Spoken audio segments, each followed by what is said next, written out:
Hello everyone, welcome to KD classes. आज के इस वीडियो में हम बाकी जो दोनों नियम है उसके बारे में पढ़ेंगे और इसके बाद जो है पांचों नियम के आधार पे हम न्यूमेरिकल सॉल्व करेंगे जो पांचों हमारे लॉज हैं।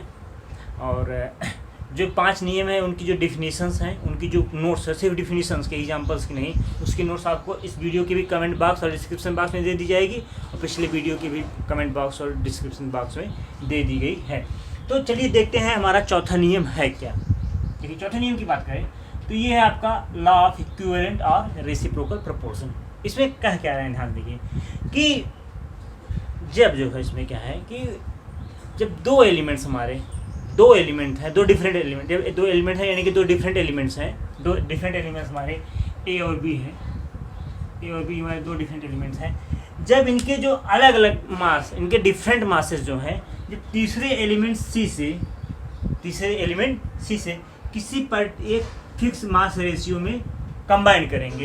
लेकिन जो शर्त क्या है कि जो तीसरा एलिमेंट है, जो इसका मास है, जो तीसरे एलिमेंट का मास है, वो क्या हो जाना है कि फिक्स होना चाहिए। ठीक है, मान लीजिए इसका हमने लिया है W1 और इसका लिया है क्या W2 और इसका क्या है मान लीजिए W3। ठीक है, तो जो ए सी के जिस मास रेशियो से कंबाइन कर रहा है, मान लीजिए इसका मास रेशियो हो जाएगा क्या W1:W2। ठीक है, और ये W3 है, W3। ठीक है, और बी किस मास रेशियो से कंबाइन करेगा W2:W3। समझ बात।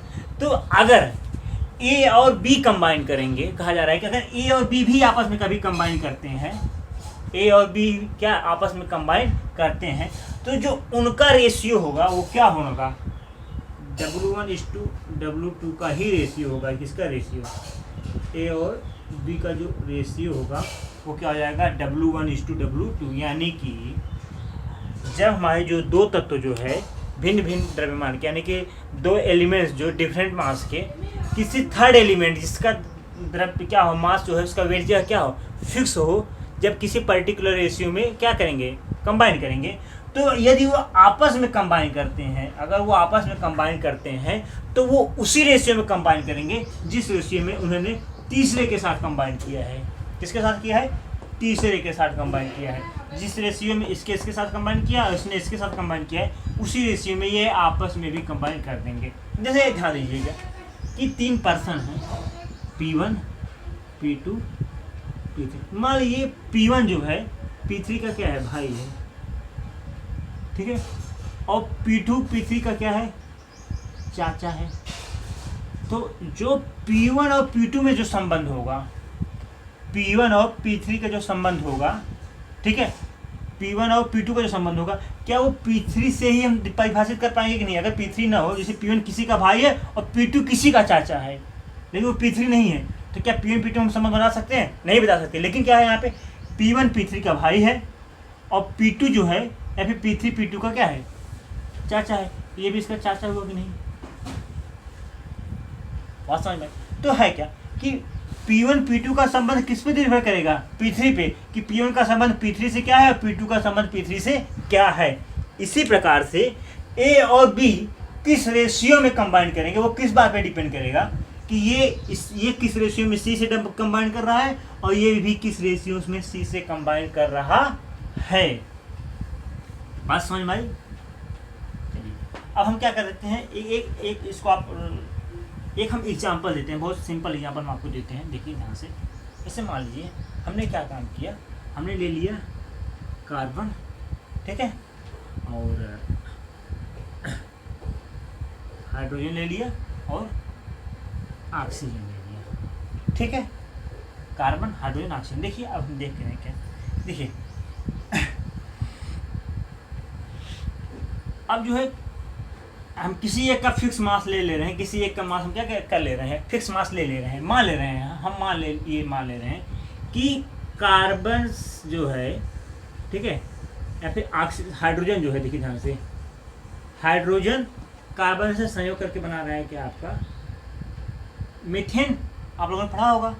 ठीक है, और ऑक्सीजन संयोग करके कार्बन से क्या बना रहा है, कार्बन डाइऑक्साइड। यानी कि जो हाइड्रोजन और कार्बन का अनुपात है, द्रव्यानुपात क्या है वो, हाइड्रोजन कितना है यहाँ पे 4 हाइड्रोजन है, तो ये हो गया 4 यानी 12, 4:12, 4:12 का रेशियो है। और हम देखिए यहाँ पे हमने कार्बन को फिक्स रखा है, हमने इसको क्या रखा है, इसको हमने फिक्स रखा है। अब देखिए अब हम ऑक्सीजन के देखेंगे, ऑक्सीजन और कार्बन का रेशियो क्या है, देखिए ध्यान से, ऑक्सीजन कितना होता है परमाणु भार 16 गुणे कार्बन का, देखिए 12, देखिए यहाँ पे एक गलती हो गई है, देखिए ऑक्सीजन क्या है 16 है, लेकिन यहाँ पे 2 ऑक्सीजन मिला है, कार्बन डाइऑक्साइड में 2 ऑक्सीजन है, इसलिए क्या अनुपात हो जाएगा ये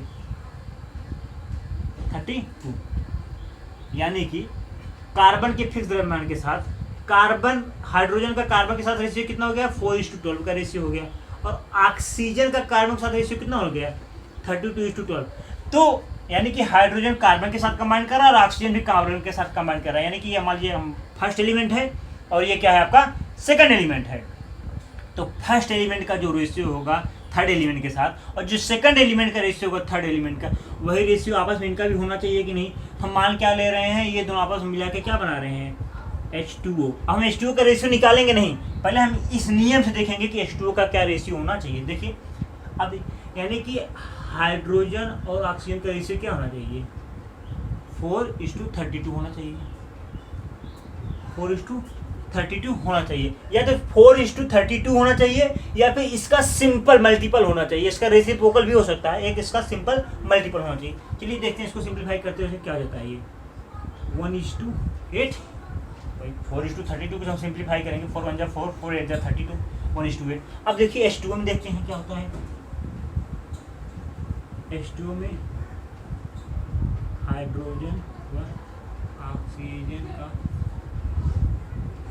भारानुपात कितना होता है, देखिए इसमें हाइड्रोजन और ऑक्सीजन का अनुपात कितना होता है, देखिए 2 हाइड्रोजन है तो 2, इसके क्योंकि हाइड्रोजन का परमाणु भार 2 हाइड्रोजन है तो 2, हाइड्रोजन का परमाणु भार कितना होता है 1 2, और ऑक्सीजन का कितना होता है 16, तो 2:16, 1:8 कितना हो गया 1:8 हो गया कि नहीं। देखिए हमने कहा कि इन दोनों के आधार पे कि हाइड्रोजन और ऑक्सीजन का जो अनुपात है वो होना चाहिए 1:8, और है भी H2O में हाइड्रोजन और ऑक्सीजन का भार अनुपात कितना है 1:8, यानी कि जो हमारा लॉ ऑफ इक्विवेलेंट और रेसिप्रोकल प्रोपोर्शन है, इसको हमने क्या कर दिया प्रूव कर दिया कि ये सही है। इसको आप लोग नोट कर लीजिए।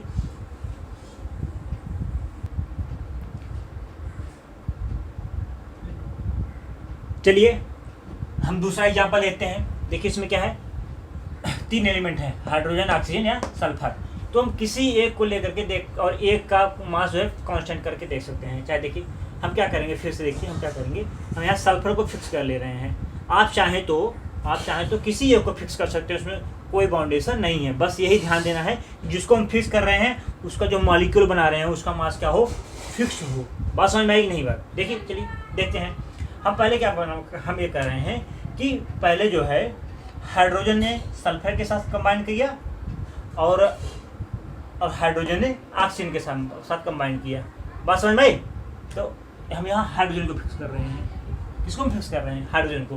तो देखिए यहाँ पे भी 2 हाइड्रोजन है, यहाँ पे भी 2 हाइड्रोजन है, यानी कि हम ले रहे हैं कि हाइड्रोजन कितना है 2 ग्राम और सल्फर कितना है, सल्फर का परमाणु भार कितना होता है 32, सल्फर का परमाणु भार कितना होता है 32, यानी कि हाइड्रोजन जो सल्फर का अनुपात है वो कितना है 2:32, यानी कि 2:32।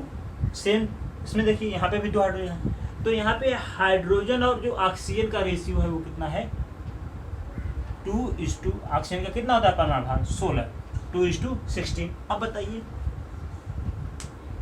इस आधार पे सल्फर और ऑक्सीजन का जो रेशियो होना चाहिए कितना होना चाहिए, वो होना चाहिए 32:16, या तो 32:16 होना चाहिए या फिर इसका क्या होना चाहिए सिंपल जो है इसका सिंपल मल्टीपल होना चाहिए। क्या होना चाहिए एक सिंपल मल्टीपल होना चाहिए, ठीक है, या फिर इसका रेसिप्रोकल भी हो सकता है। चलिए अब देखें है क्या ध्यान से, ये कितना हो गया देखिए, इसको हम सिंप्लीफाई करेंगे क्या हो जाएगा ये 2:1, 2:1 किसका सल्फर और ऑक्सीजन का रेशियो जो मास रेशियो है क्या होना चाहिए, 2:1 होना चाहिए। अब ध्यान से देखिए, अगर सल्फर और ऑक्सीजन कंबाइन करेंगे तो क्या बनाएंगे गैस, कौन सी गैस बनाएंगे, सल्फर डाइऑक्साइड, सल्फर डाइऑक्साइड। ठीक है, ये किस में है, ध्यान से देखिएगा, ये किस में, हमें हमको यहाँ लिखना चाहिए था H2S में, और इसको हम लिखेंगे H2O में। अब देखिए यहाँ पे क्या हो जाएगा, SO2 में सल्फर व ऑक्सीजन का भार अनुपात, SO2 में सल्फर व ऑक्सीजन का भार अनुपात कितना होगा, ध्यान देखिए। देखिए हम यहाँ सल्फर इस टू ऑक्सीजन लिखे, इसलिए यहाँ पे भी करते हैं सल्फर ऑक्सीजन। देखिए कितना है, सल्फर का मॉलिक्यूलर वेट कितना होता है 32, सॉरी एटॉमिक वेट 32, सल्फर का एटॉमिक वेट कितना होता है 32। और देखिए ऑक्सीजन है, ऑक्सीजन कितना है, 2 ऑक्सीजन है, क्या हो जाएगा यहाँ पे 32, ये आ गया 1:1। ये देखिए क्या है, यहाँ पे तो सल्फर और ऑक्सीजन का रेशियो 2:1 आया, 2:1, यहाँ पे 1:1 आ गया। क्या ये गलत है, नहीं बिल्कुल गलत नहीं है। देखिए कैसे गलत नहीं है, कहा गया है कि जरूरी नहीं कि इनका रेशियो एकदम सेम हो, वो एक सिंपल मल्टीपल भी हो सकता है। तो हमारा जो 1:1 है, इसका जो सिंपल रेशियो हो सकता है, सिंपल मल्टीपल, ये 2:1 भी हो सकता है, 3:1 भी हो सकता है, या फिर इसका 1:2 भी हो सकता है, 1:3 भी हो सकता है, 1:4 भी हो सकता है। बात समझ रहे हैं ना। तो ये दोनों क्या है आपस में, एक सिंपल क्या है, ये एक सिंपल मल्टीपल रेशियो है। क्या एक साधारण जो है, या फिर साधारण क्या है, गुणित अनुपात है। क्या है, एक साधारण गुणित अनुपात है। तो 2 एग्जांपल्स हो गए। ठीक है, आप इसको नोट कर लीजिएगा। आप इसको ऐसे लिख लीजिएगा कि H2S में हाइड्रोजन व सल्फर का भार अनुपात। फिर यहाँ लिख लीजिएगा एक लाइन नीचे कि H2O में हाइड्रोजन व ऑक्सीजन का भार अनुपात। बात समझ में आई? चलिए नोट कर लीजिए इसको।